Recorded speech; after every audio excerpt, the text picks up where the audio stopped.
group, we're going to be working on Unit 10, Week 2, and I'm going to probably end up giving you a little extra time than just the week to finish this. There's a lot of work with it this week, so I might actually let it go into next week also to wrap it up. Just because there actually is so much. There's 2 stories and there's a lot of things that go with it, and I don't want you to feel overwhelmed or like you have to cram things in to get it done. Okay, so we're going to get started first with the vocabulary. Here's our critical vocabulary for the week. Astonishment.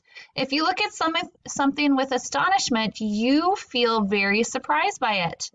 I looked at her with astonishment. I couldn't believe she was the same person. Gestures. If you make gestures, you make movements with your hands or arms to share a message.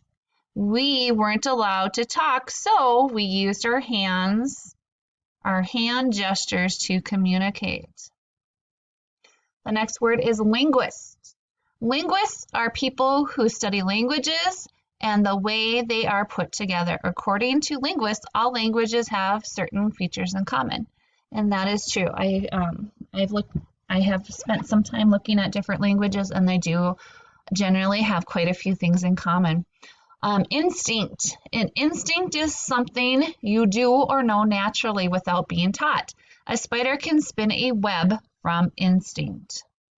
All right, so sign language. Sign language is a series of signs that people make using their hands, facial expressions, and body movements. People who are deaf or hard of hearing use it to communicate. Sign language has some features of spoken language. Rules for how to pronounce words, word order, and grammar. In English, you show you are asking a question by raising your voice at the end of the sentence. In sign language, you raise your eyebrows, open your eyes wide, and lean your body forward. This boy in this picture was using sign language to say thank you. All right. Here are some reference sources that you are familiar with already, but we're going to do a little bit of talking about them. A dictionary will give you a word's meaning, the part of speech, the syllable breaks, which is how the word breaks, and pronunciation. A thesaurus will give you a word's antonyms and synonyms. Remember, antonyms are the opposites and synonyms are the same or close to the same.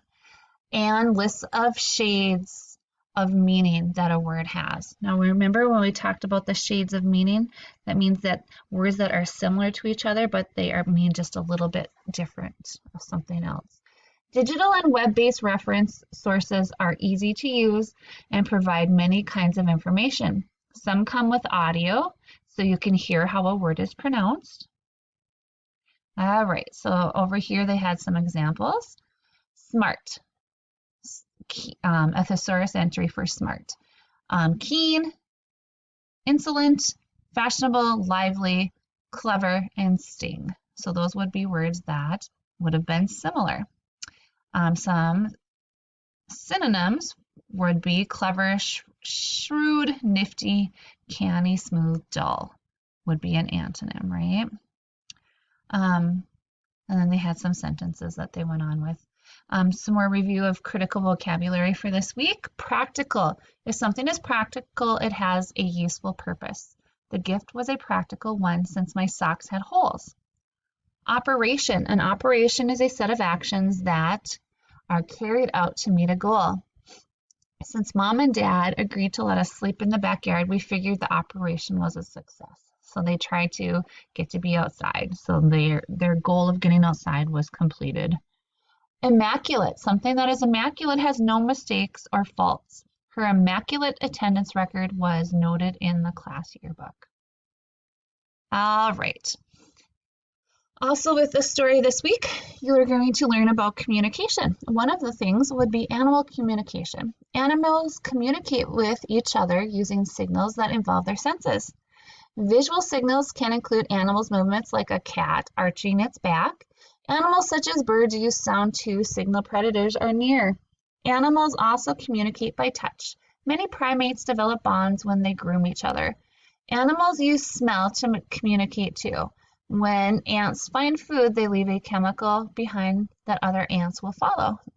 So cats arch their backs when they're trying to send a warning. All right. On to reference sources. We'll talk about that a little bit. I wanted to show you the media one. We had talked about that briefly, just in that little blurb there.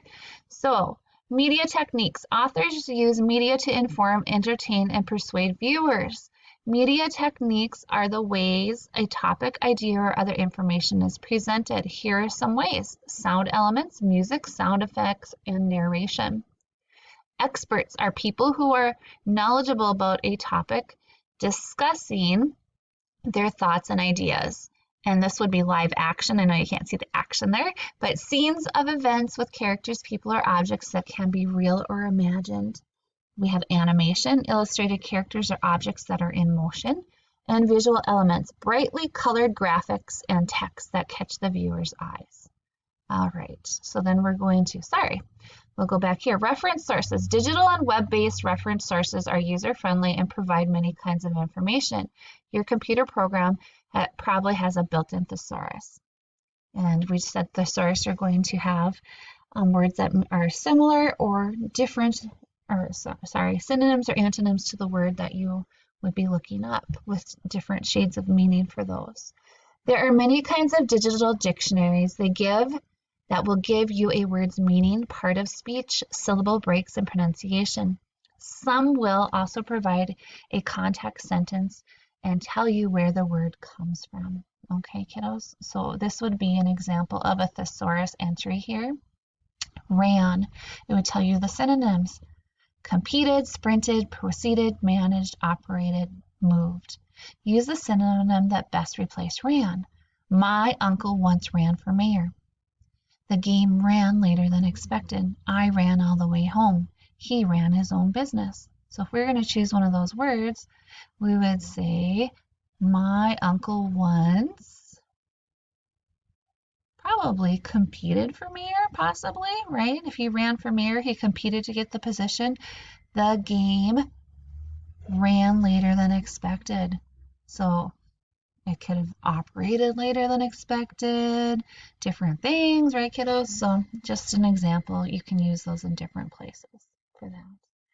You're going to be working with the prefixes this week, il and A prefix is a word part added to the beginnings of a base word that changes the meaning of the word. The prefixes il and can both mean not, in, or into. The base word plus the prefix gives you a new word, and it changes the meaning of the word as well. So legal, if you add the il to it, becomes illegal, and it means not legal.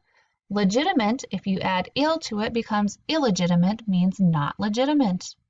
Luminate, if you add il to it, becomes illuminate, which means in light. Radiate, with the in front of it, is irradiate, which means radiate into. Responsible with the is irresponsible, which means not responsible. And regular with the becomes irregular, which in turn becomes not regular. All right, kiddos. So a little more of our critical vocabulary that you're going to run into this week. Inspect. If you inspect something, you look at it carefully to judge its quality. The vet told me to inspect my dog's fur for ticks. Liveliest. The liveliest person or animal is the one that is most active or full of energy. I picked out the liveliest kitten in the litter. Stammered. If you stammered, you spoke with many pauses and repeated words. I stammered through my oral presentation, but received a good grade anyway. Expectantly. If you do something expectantly, you are excited that something good is about to happen. I waited expectantly for the letter to be delivered. Demonstrated. If you demonstrated something, you showed how it is used or done. Yesterday, I demonstrated that I can keep a secret. Here is the author. Sung Young Shin. She was born in Seoul, South Korea, but she was adopted and grew up in Chicago, Illinois. In addition to her poetry collection, she has written essays, stories, and reviews. Her work has appeared in newspapers, journals, and anthologies. She received the Asian American Literary Award for her poetry. Miss Shin currently lives in Minneapolis, Minnesota. Hey, connection, kiddos, that's not too far from us, right? When she is not teaching, she writes an online column, edits anthologies, and presents and performs at events in both the US and South Korea. Now, anthologies, kiddos, are basically another word for your textbook that has all those different stories that we read. It's actually also called an anthology. Craziness, right? All right. So, more synonyms and antonyms. Kiddos, we've worked with this a lot. Synonyms are words that mean the same. Antonyms are words that mean the opposite. Two more prefixes, in and im.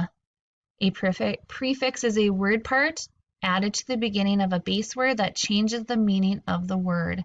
The prefix in and im means in or into. Im and in, some examples here, immigration, impassion, inside, and inland. All right, kiddos. So that is where, briefly, an overview of those things. Briefly, a small overview of the different words and the different we're going to be working with this week. I am going to make out probably 2 more videos. I'm going to separate this up, or otherwise this would end up being a very, very long video for you to watch. Okay, so I'm going to end here, and I will make at least 2 more videos for the week for what we're going to be working on. Okay, kiddos?